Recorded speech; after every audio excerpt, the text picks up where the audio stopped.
Hello, my name is Grace Keogh, and this is my presentation on bread.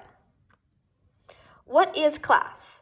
A group of people within a society who possess the same socioeconomic status. How does class determine how we sell bread? Well, let's start at the beginning. The beginning of bread started when starch grains found on grinding stones. This suggests that prehistoric man may have consumed a type of bread at least 30,000 years ago in Europe. Researchers from UCL, University of Copenhagen, and University of Cambridge found evidence to suggest that hunter-gatherer societies were able to make bread out of wild cereals. The researchers further speculated that the creation of bread contributed to the agriculture revolution. Now, what I'm talking about today is not the bread that these hunter-gatherer societies, but sliced bread from industrial agriculture. Sliced bread was invented just over a century ago in Missouri. Bread has been part of human history for centuries and is one of the reasons why it is still so important to our society. It is a symbol of culture, history, hunger, wealth, war, and peace. Bread created the structure of modern-day society and gave order to the way of living. Without this seemingly simple food, civilization wouldn't exist in the way we know it today.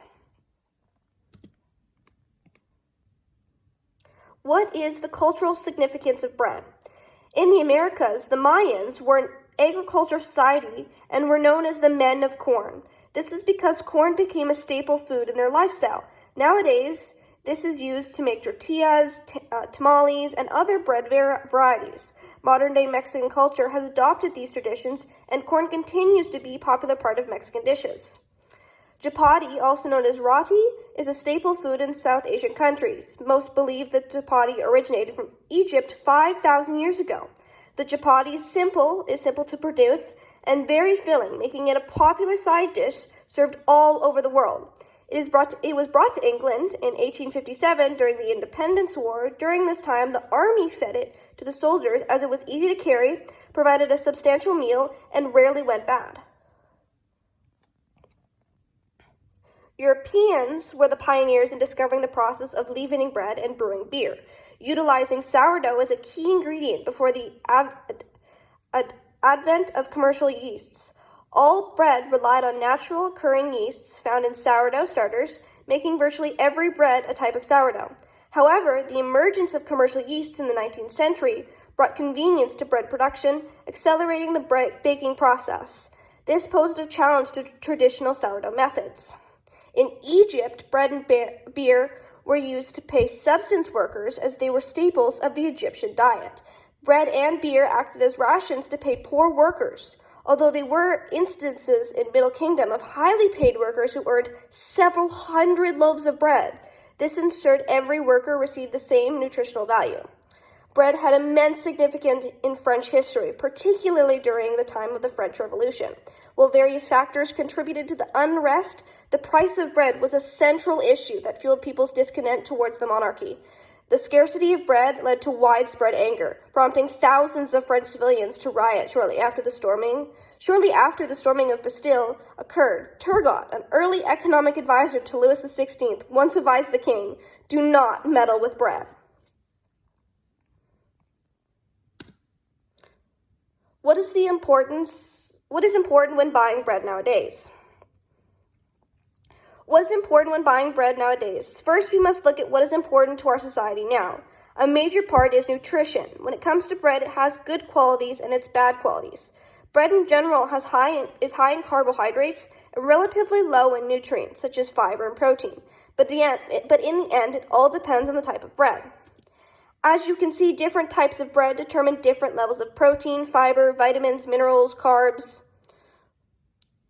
One thing that is well known is that having whole grains in your bread is really good, as it is tied to a number of impressive health benefits. It is said that whole grain can lower your risk of heart disease, diabetes, obesity, and even collateral cancer.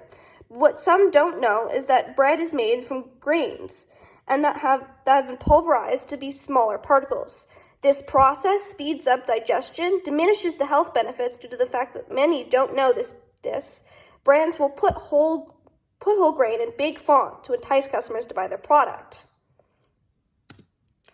Whole wheat bread, on the other hand, is higher in fiber, protein, and micronutrients than white bread and is great for improving health and weight loss. Due to this, brands also make sure to put that it is whole wheat in their bread in large font as well to entice customers. Now, I want to talk about placement of bread in grocery stores and how class determines its placement. After talking to a couple store employees, I was told that in many grocery stores, they will intentionally put bread and other items they think are essential items at the back of the store. They do this so customers have to walk around the store and look at other products they're selling to get to the bread. I can tell you that from experience going into the store and for just a few things like milk and bread and coming out with more than what I planned because I saw something interesting and just had to get. As you can see from these pictures, the bakery is always at the back of the store, which is really quite interesting. Overall, bread has a huge cultural significance to many cultures around the world. Plus, to modernize to the current world, they use healthy words on the labels of their bread to entice people to buy their bread. Due to these reasons, bread has become a standard to have in most households. Because of this, grocery stores have used this as a way to market other goods. Grocery stores intentionally put bread at the back of the store so customers must walk through a large portion of the store to get it. So this is how we use class to market bread.